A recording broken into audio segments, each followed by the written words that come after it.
ബാംഗ്ലൂർ എത്തി ഞങ്ങളുടെ ലിസ്റ്റിലെ രണ്ടാമത്തെ സ്ഥലത്താണ് നിൽക്കുന്നത് നമ്മുടെ ഇസ്കോൺ ടെമ്പിൾ. ബാംഗ്ലൂർ വരുന്നവർ മസ്റ്റായിട്ടും വിസിറ്റ് ചെയ്യേണ്ട ഒരു അടിപൊളി ക്ഷേത്രം. ഹലോ നമസ്കാരം, ഞാൻ അമൽ. കാണാൻ നമുക്ക് ബാംഗ്ലൂരത്തെ ഇസ്കോൺ ടെമ്പിളിൻ്റെ കാഴ്ചകൾ.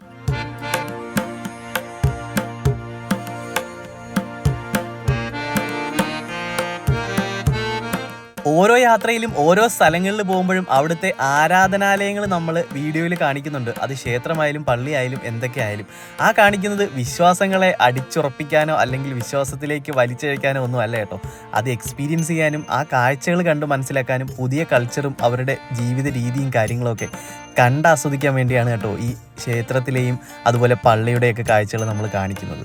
എന്തായാലും വന്ന് നിൽക്കുന്നത് നമ്മുടെ ബാംഗ്ലൂരത്തെ ഇസ്കോൺ ടെമ്പിളിനകത്താണ്. നമ്മൾ വന്ന് നേരെ ഇതിനകത്തേക്ക് കയറി വരുമ്പോൾ തന്നെ മറ്റുള്ള ക്ഷേത്രത്തിലൊക്കെ നമ്മൾ ചെരുപ്പ് പുറത്ത് ഊരിയിട്ടിട്ട് പോകുന്ന പോലെയല്ല. ഇവിടെ അത് കൃത്യമായിട്ട് ഒരു ഓർഡറിൽ അറേഞ്ച് ചെയ്ത് വെച്ചിട്ടേ നമുക്ക് പോകാൻ പറ്റത്തുള്ളൂ കേട്ടോ. ഇവിടുന്ന് നമ്മളൊരു ടിക്കറ്റ് എടുക്കുക. 5 രൂപയാണ് നമുക്ക് ഒരു ജോഡി ചെരുപ്പ് ഇവിടെ സ്റ്റോർ ചെയ്യുന്നതിന് വരുന്ന ടിക്കറ്റ് ചാർജ്.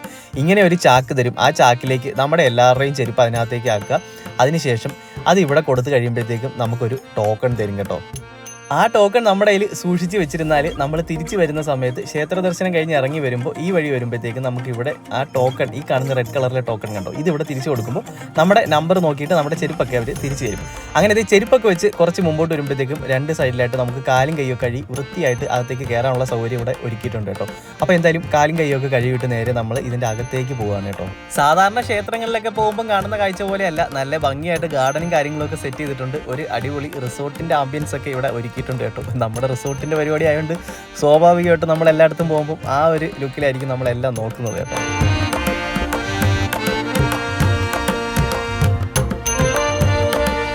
ഈ ഒരു ക്ഷേത്രത്തിനകത്തേക്ക് കയറി വരുമ്പോൾ തന്നെ ആദ്യം തന്നെ നമുക്ക് സ്വർണ്ണം പൂശിയ ഒരു കൊടിമരം കാണാം കേട്ടോ. അത് കഴിയുമ്പോൾ ലെഫ്റ്റിലേക്ക് നമുക്ക് ക്ഷേത്ര ദർശനത്തിന് പോകാനായിട്ടുള്ള ക്യൂവും കാര്യങ്ങളൊക്കെ കാണാം. അധികം തിരക്കും ഉന്തും തെള്ളുമൊന്നും കണ്ടില്ല കേട്ടോ. അത്യാവശ്യം തിരക്കുണ്ട്, എന്നാലും നമുക്ക് അങ്ങനെ വലിയ തെള്ളായിട്ടൊന്നും ഫീൽ ചെയ്തില്ല. ഇവിടെ വന്നപ്പോൾ പൊന്നി ഇതിൻ്റെ ക്യൂ നിൽക്കുന്ന ഈ ഹാൻഡ് റെയിലിൻ്റെ ഇടയ്ക്കൂടെ അപ്പുറത്ത് ചാടി കൈവിട്ട് പോയിരുന്ന ഇവിടെ ഇതിൻ്റെ ഇടയ്ക്കൂടെ ഒക്കെ ഓടിപ്പോയേനെ. നമുക്ക് പോയി പിടിക്കാൻ പറ്റാത്ത അവസ്ഥ. എങ്ങനെയെങ്കിലും അവളെ തിരിച്ച് നമ്മൾ ഇപ്പുറത്ത് ഇറക്കി കേട്ടോ.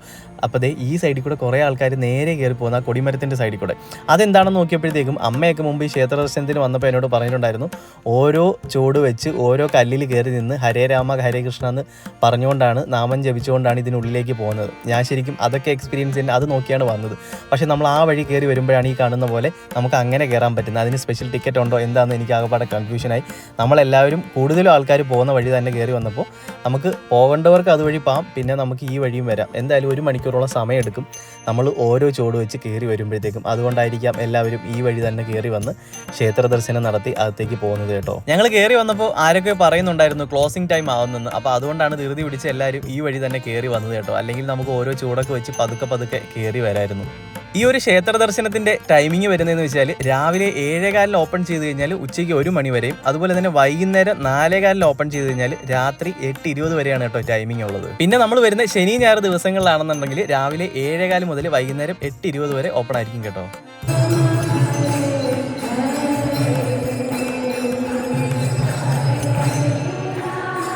നമ്മൾ ഈ ഒരു രാധാകൃഷ്ണ ക്ഷേത്രത്തിനകത്തേക്ക് കയറി വന്നപ്പോൾ കാണാൻ പറ്റിയൊരു കാഴ്ചയാണ് കേട്ടോ തൊട്ട് മുമ്പ് കണ്ടത്. നമ്മുടെ വീഡിയോയിൽ കുറച്ച് സമയം മാത്രമേ നമുക്ക് ജസ്റ്റ് ഒന്ന് വീഡിയോ എടുക്കാൻ പറ്റുള്ളൂ, കാരണം അവിടെ മൊബൈൽ ഫോണോ ക്യാമറയോ ഒന്നും അലൗഡ് അല്ല. അപ്പോൾ നമ്മൾ ജസ്റ്റ് ഒന്ന് കാണിക്കാൻ വേണ്ടി ഒരു ജസ്റ്റ് വീഡിയോ എടുത്തെന്ന് മാത്രമേ ഉള്ളൂ. അവരെല്ലാവരും അവിടെ ഈ കൃഷ്ണനാമ ജപമൊക്കെ ചൊല്ലിക്കൊണ്ട് ഡാൻസ് കളിക്കുന്ന അതിമനോഹരമായിട്ടുള്ളൊരു കാഴ്ചയാണ്.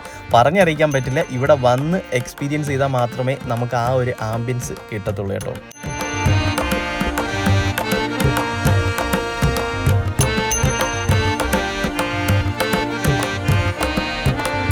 ശരിക്കും നമ്മുടെ ഈ ബാംഗ്ലൂരിലുള്ള ഈ ഇസ്കോൺ ടെമ്പിളിൻ്റെ ഫ്രണ്ട് വശം നമ്മുടെ തമിഴ്നാട്ടിലെയൊക്കെ ക്ഷേത്രങ്ങളെ പോലെ രാജഗോപുരമൊക്കെ വെച്ച് കണ്ടപ്പോഴത്തേക്കും അകത്തും അങ്ങനെ തന്നെയാണെന്ന് കരുതി കേട്ടോ. പക്ഷേ അകത്തേക്ക് വന്നപ്പോഴത്തേക്കും ഭയങ്കര ഒരു ഒരു റിച്ചസ്റ്റ് ടെമ്പിൾ എന്ന് പറഞ്ഞൊരു ഫീലാണ് കേട്ടോ നമുക്ക് അകത്ത് കിട്ടുന്നത്. അതെന്താ അങ്ങനെ തോന്നാൻ കാരണം എന്ന് വെച്ച് കഴിഞ്ഞാൽ അത് അങ്ങനെയാണ്. അവിടെ ചെന്ന് കണ്ടാലേ അതിൻ്റെ ഒരു ആംബിയൻസ് നമുക്ക് മനസ്സിലാകത്തുള്ളൂ. ഞാൻ നോക്കട്ടെ, കുറച്ച് ഫോട്ടോസ് ഇതിനകത്ത് അറ്റാച്ച് ചെയ്തിരിക്കാം കേട്ടോ. അങ്ങനെ നമ്മൾ ക്ഷേത്ര ദർശനം കഴിഞ്ഞ് പുറത്തേക്ക് വരുമ്പോഴത്തേക്കും നമുക്ക് ഇതുപോലുള്ള ഒരുപാട് സ്റ്റോളുകൾ കാണാൻ കേട്ടോ. ഇവിടെ നമ്മളെ ഹോം ഡെക്കർ ആയിട്ടുള്ള ഒരുപാട് ഐറ്റംസും സാധനങ്ങളും, അതുപോലെ ബുക്സും, അതുപോലെ ശ്രീകൃഷ്ണൻ്റെയും രാധയുടെയും രുക്മിണിയുടെയൊക്കെ വരുന്ന ഒരുപാട് ഫോട്ടോസും കാര്യങ്ങളും, അങ്ങനെ ഒരുപാട് വെറൈറ്റി ഐറ്റംസ് നമുക്ക് ഇവിടുന്ന് കാണാൻ കേട്ടോ. ഇവിടുന്ന് മേടിച്ചുകൊണ്ട് പോകാനുള്ള സൗകര്യം ഇവിടെ ഒരുക്കിയിട്ടുണ്ട്. അത് മാത്രമല്ല കേട്ടോ, നമുക്ക് പ്രസാദം ഇവിടുന്ന് മേടിക്കാം, ലഡു, അങ്ങനെ ലഡു മാത്രമല്ല ഒരുപാട് വെറൈറ്റി ഐറ്റംസ് നല്ല സ്വീറ്റ്സുകളൊക്കെ നമുക്ക് ഇവിടുന്ന് മേടിച്ചുകൊണ്ട് പോകാം കേട്ടോ. പിന്നെ ഇത് ഒരു വെറൈറ്റി കാഴ്ചയാണ്. ഒരു മനുഷ്യന്റെ ഓരോ സ്റ്റേജിലെ ഒരു കുഞ്ഞ് ജനിച്ചു കഴിയുമ്പോൾ ഉള്ളതും അതിന്റെ ഓരോ സ്റ്റേജിലെ കാര്യങ്ങൾ ഇവിടെ സെറ്റായിട്ട് വെച്ചിട്ടുണ്ട്. അതിനകത്ത് അട്രാക്റ്റീവായിട്ട് തോന്നിയത് ആ ഒരു സ്കെൽട്ടൻ അവിടെ വെച്ചിരിക്കുന്നത്, അതായത് അവസാനത്തെ സ്റ്റേജ്. അപ്പോൾ അതൊക്കെ കണ്ട് ഒരു വെറൈറ്റി കാഴ്ചയായിരുന്നു. അതായത് ഫസ്റ്റ് ഒരു എക്സ്പീരിയൻസ് ആണ്, വേറെ എങ്ങും കണ്ടിട്ടില്ല. അത് കഴിഞ്ഞ് വന്നപ്പോഴാണ് വീണ്ടും ഒരുപാട് കടകൾ നമുക്കിവിടെ കാണാൻ പറ്റിയ കേട്ടോ. കടകളെന്ന് വെച്ചാൽ ഒരുപാട് വെറൈറ്റി സാധനങ്ങൾ പല രീതിയിൽ നമുക്കിവിടെ ഡിസ്പ്ലേ ചെയ്തിരിക്കുന്നത് കാണാം. നമുക്ക് എന്താ ക്യൂരിയസ് ഐറ്റംസ് എന്നൊക്കെ പറയത്തില്ല, അങ്ങനെ കുറേ അടിപൊളി സാധനങ്ങളും പിന്നെ സീറ്റ്സും സാധനങ്ങളും ഒക്കെ ആയിട്ട് ഇവിടെ ഇല്ലാത്ത സാധനങ്ങളൊന്നും ഇല്ലെന്ന് തോന്നുന്നു. എന്തായാലും ഒരു അടിപൊളി സംഭവമായിരുന്നു കേട്ടോ നമ്മുടെ ഈ ഒരു ഇസ്കോൺ ടെമ്പിളിന്റെ അകത്തെ സ്റ്റോളുകളും കാര്യങ്ങളൊക്കെ. അതൊക്കെ കണ്ട് കഴിഞ്ഞു എന്ന് കരുതി ഞങ്ങൾ താഴേക്ക് ഇറങ്ങി വന്നപ്പോഴാണ് ഈ ഒരു കാഴ്ച കാണുന്നത് കേട്ടോ. ഒരു ഫുഡ് കോർട്ട്, ഒരു ഫുഡ് ഫെസ്റ്റിവൽ എന്ന് വേണമെങ്കിൽ പറയാം. ഇവിടെ ഇല്ലാത്ത ഐറ്റംസ് ഒന്നുമില്ല, ഒരുപാട് north Indian south Indian variety ഐറ്റംസും സീറ്റ്സുകളും ഒക്കെ ആയിട്ട് ഒരു രക്ഷയില്ലാത്ത സംഭവം. നമ്മളിവിടെ കയറി അങ്ങ് വരവ് കേട്ടോ. ഇവിടെ കണ്ണി കണ്ട സാധനങ്ങളെല്ലാം മേടിച്ച് ഞങ്ങൾ ട്രൈ ചെയ്തു. കാരണം ഇവിടെ നിന്ന് വിട്ടു പോയി കഴിഞ്ഞാൽ നമ്മുടെ നാട്ടിലേക്ക് വന്നു കഴിഞ്ഞാൽ ഈ ഒരു ഒത്തൻറ്റിക് ടേസ്റ്റിൽ നമുക്ക് ഈ ഐറ്റംസ് ഒന്നും പെട്ടെന്നൊന്നും കിട്ടത്തില്ല. അല്ലെ പിന്നെ വീണ്ടും നമ്മൾ നോർത്തിലോട്ടൊക്കെ പോകണം കേട്ടോ. നോർത്തിലോട്ടൊക്കെ പോയി നമ്മൾ ഇതൊക്കെ ട്രൈ ചെയ്യാമെന്ന് കരുതിയാലും സ്ട്രീറ്റ് ഫുഡൊക്കെ ആയിരിക്കും കൂടുതൽ. ആ ഒരു എന്താ പറയുന്നത്, ഈ എല്ലാ ഐറ്റംസും കിട്ടുന്നതൊക്കെ നമ്മുടെ സ്ട്രീറ്റിലായിരിക്കും. പക്ഷേ അവിടെ അത്ര പോയി കഴിഞ്ഞാൽ നമുക്ക് അങ്ങോട്ട് മേടിച്ച് കഴിക്കാൻ തോന്നത്തില്ല, അതുപോലെയുള്ള വൃത്തിയൊന്നും കാണത്തില്ല കേട്ടോ. പക്ഷേ ഇതിനകത്ത് അങ്ങനെയൊന്നും അല്ല കേട്ടോ, നല്ല അടിപൊളിയായിട്ട് ഡിസ്പ്ലേ ചെയ്തിട്ടുണ്ട്. നമുക്ക് കണ്ടു കഴിഞ്ഞാൽ ഇവിടുന്ന് മേടിച്ച് കഴിക്കാൻ തോന്നും കേട്ടോ.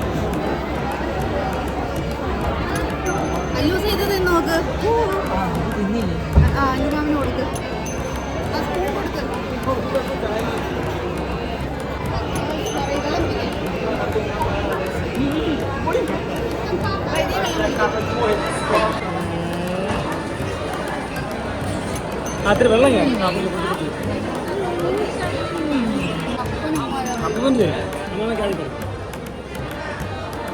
ഇനി അപ്പൊ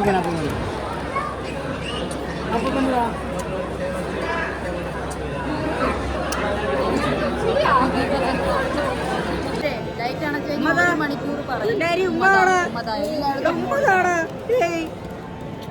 അങ്ങനെ ഞങ്ങൾ ഇതേ കണ്ണി കണ്ട സാധനങ്ങളെല്ലാം മേടിച്ച് വെച്ചപ്പോഴത്തേക്കും പൊന്നിക്ക് എല്ലാവർക്കും ഉമ്മ കൊടുക്കണം. അങ്ങനെ ഞങ്ങൾ ഒരു ഉമ്മ കൊടുപ്പ് മത്സരം തന്നെ ഇവിടെ നടത്തിയിട്ട് ഇവിടുന്ന് കിട്ടിയ സാധനങ്ങളെല്ലാം മേടിച്ച് കഴിച്ചു. നല്ല അടിപൊളി ഫുഡായിരുന്നു കേട്ടോ, ഒരു രക്ഷയില്ല.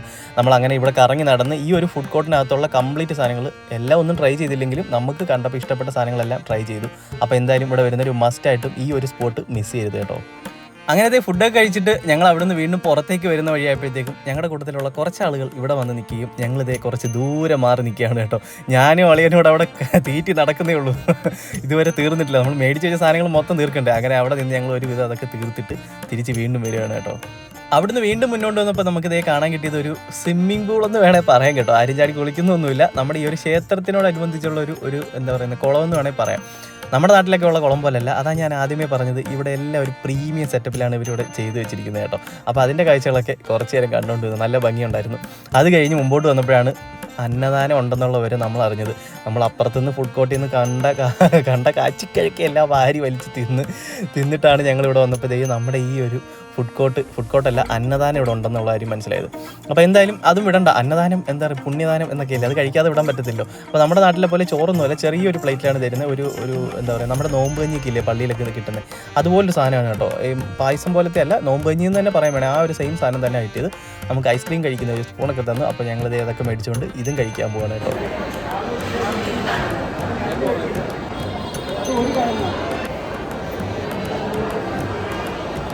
അങ്ങനെ ഞങ്ങൾക്ക് കിട്ടിയ അന്നദാനമൊക്കെ ആയിട്ട് ഇവിടെ വന്ന് ഇരുന്ന് കഴിക്കാനുള്ള സൗകര്യമൊക്കെ ഉണ്ട് കേട്ടോ. ഞാനും അളിയനോട് ഇതിൻ്റെ ഇൻഗ്രീഡിയൻസിനെ കുറിച്ച് കുറച്ച് ചർച്ചയൊക്കെ നടത്തി കേട്ടോ. കുഞ്ഞിയെ വിട്ട് കഴിഞ്ഞപ്പോൾ ഓട്ടമാണ്, ഓടിച്ചിട്ട് പിടിക്കേണ്ട അവസ്ഥയാണ് കേട്ടോ. ഇപ്പോൾ ഈ സാധനമൊക്കെ നമ്മുടെ കുട്ടിക്കാലത്ത് ഭയങ്കര ഡിമാൻഡുള്ളൊരു സാധനം തന്നെയാണ് കേട്ടോ. അപ്പോൾ അതും മേടിച്ചിട്ട് ഞങ്ങൾ വണ്ടി കയറിയിരുന്ന് ചെയ്ത പരിപാടി എന്താണെന്ന് വെച്ചാൽ ഞങ്ങൾക്കുള്ള റിട്ടേൺ ടിക്കറ്റ് അങ്ങ് ക്യാൻസൽ ചെയ്തു. ബാക്കിയുള്ള സ്ഥലങ്ങളൊക്കെ കാണണ്ട, ഇനി 2 ദിവസം അവിടെ നിന്നിട്ട് പോയാൽ മതിയെന്ന് ഗോപിക പറയുകയും ചെയ്യുന്നു. അങ്ങനെ ഐശ്വര്യമായിട്ട് എൻ്റെ കൈ കൊണ്ട് തന്നെ ഞാൻ ആ ടിക്കറ്റ് അങ്ങ് ക്യാൻസൽ ചെയ്തു കേട്ടോ. എന്നിട്ടാണ് എല്ലാവരും പറഞ്ഞത്, എല്ലാവരും സർപ്രൈസ് ആയിപ്പോയി. അപ്പോൾ ടിക്കറ്റ് ഒക്കെ ക്യാൻസൽ ആയ സ്ഥിതിക്ക് ബാംഗ്ലൂരത്തെ നല്ല അടിപൊളി കാഴ്ചകൾ മുമ്പോട്ട് വരുന്നതായിരിക്കും. ബൈ.